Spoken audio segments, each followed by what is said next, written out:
नमस्कार दोस्तों। द्वापर युग की वो सुंदरी जिसकी एक शर्त ने डाली महायुद्ध की नींव, भीष्म को बनाया सिंहासन का सेवक। महाभारत में कई ऐसे पुरुष पात्र हैं जो अपने पराक्रम, धैर्य और शौर्य के लिए जाने जाते हैं। पितामह भीष्म भी ऐसे ही एक पात्र थे जिनके आगे सब झुक जाते थे। लेकिन इन्हीं दमदार किरदारों के बीच महिला किरदार भी बेहद अहम थे। ऐसी ही एक स्त्री थी जिसकी एक शर्त ने आर्यावर्त के युवराज भीष्म को हमेशा के लिए सिंहासन का सेवक बना दिया था। सत्य की विजय और अधर्म के विनाश को दिखाने वाली महर्षि वेदव्यास द्वारा रचित महाभारत भारतीय धर्म, सभ्यता और संस्कृति की एक अनूठी गाथा है। इस कहानी में कई ऐसे पात्र आपको मिलते हैं जो अपने पराक्रम, धैर्य और अपने शौर्य के लिए जाने जाते हैं। लेकिन महाभारत में जितने अहम पुरुष पात्र हैं उतने ही दमदार और शौर्य से भरपूर महिला किरदार भी हैं। द्रौपदी, कुंती, गांधारी जैसे कई महिला पात्र महाभारत की इस महाकथा में आपको नजर आते हैं। लेकिन आज मैं आपको इस कथा के माध्यम से एक ऐसी महिला पात्र की कथा बताने जा रही हूं जिसकी एक शर्त ने हस्तिनापुर और कुरु वंश के भाग्य को ही बदल कर रख दिया था। यही वो शर्त है जिसने अजय भीष्म को अपनी भीष्म प्रतिज्ञा लेने पर मजबूर किया और हमेशा हमेशा के लिए उन्हें अपने ही राज्य के सिंहासन का सेवक बना दिया। ये महिला है मत्स्यगंधा, जिसे आगे चलकर सत्यवती के नाम से जाना गया, जिसकी शर्त ने ही भीष्म को आजीवन ब्रह्मचर्य का पालन करने पर बाध्य किया। दरअसल सत्यवती एक मत्स्य कन्या थी और उसमें से हमेशा मछली जैसी गंध आती थी, इसलिए उसका नाम मत्स्यगंधा था। मत्स्यगंधा पर ऋषि पाराशर मोहित हो गए थे और उन्हीं के वरदान से वह अत्यंत सुगंधित स्त्री के रूप में परिवर्तित हो गई थी। यही आर्यावर्त राजा शांतनु का पहला विवाह गंगा से हुआ था। गंगा ने राजा के सामने ये शर्त रखी थी कि वह कभी उनसे किसी तरह का कोई सवाल नहीं पूछेंगे। विवाह के बाद शांतनु और गंगा के 7 पुत्र हुए, जिन्हें एक एक कर गंगा ने नदी में बहा दिया। वह वचनबद्ध राजा कभी न कुछ कह पाए।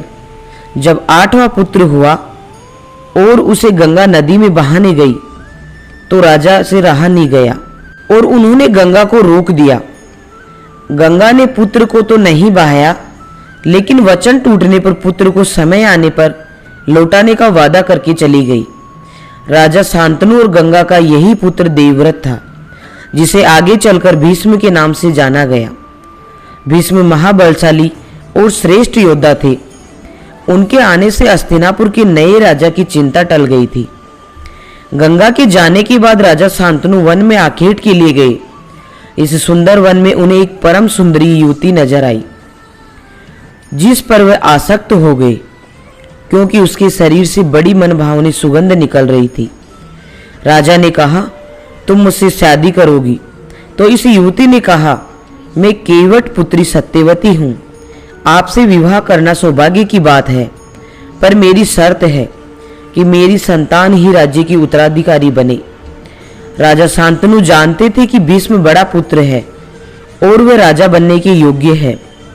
राजा शांतनु ने शर्त सुन वापस आ गए, पर वह वापस आकर बेचैन से रहने लगे।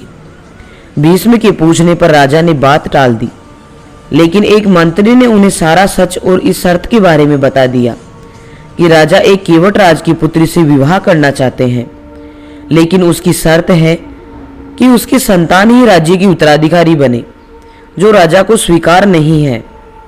देवव्रत यानी भीष्म अपने पिता को उदास नहीं देखना चाहते थे।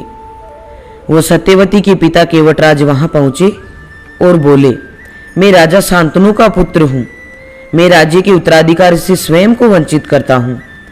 अब आप अपनी पुत्री का विवाह राजा से करा दें। लेकिन केवटराज और भी चतुर निकला।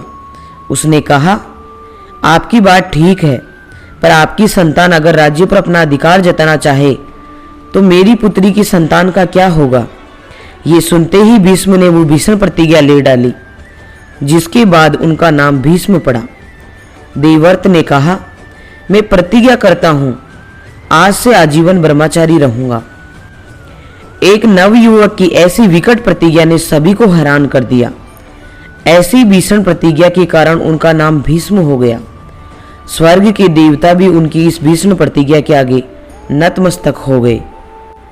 अपने पिता की दूसरी पत्नी और माता सत्यवती के इसी वजन की वजह से भीष्म कभी राजा नहीं बने और आर्यावर्त का शासन सत्यवती के दो पुत्र चित्रांगद और विचित्रवीर्य के पास गया। चित्रांगद बड़ा था, इसलिए वह शांतनु का उत्तराधिकारी बना, लेकिन एक गंधर्व राजा से युद्ध करते हुए चित्रांगद मारा गया। उसकी संतान नहीं थी, इसलिए चित्रांगद के बाद राजगद्दी पर उसके भाई विचित्रवीर्य को बिठाया गया। इसी विचित्रवीर्य का विवाह अंबिका और अंबालिका से हुआ, जिनकी संतानों के बीच आगे चलकर महाभारत हुई। तो देखा आपने दोस्तों, महाभारत के महान योद्धा भीष्म पितामह ने कैसी प्रतिज्ञा ली और आजीवन ब्रह्मचारी रहने का पालन किया। अगर आपको हमारा ये वीडियो पसंद आया है तो प्लीज़ इसे लाइक करें और अपने दोस्तों के साथ शेयर करें। साथ ही हमारे YouTube चैनल पर अगर आप नए हैं तो प्लीज़ चैनल को सब्सक्राइब करें। मिलती हुई एक नई कहानी के साथ, तब तक अपना ख्याल रखिए। धन्यवाद।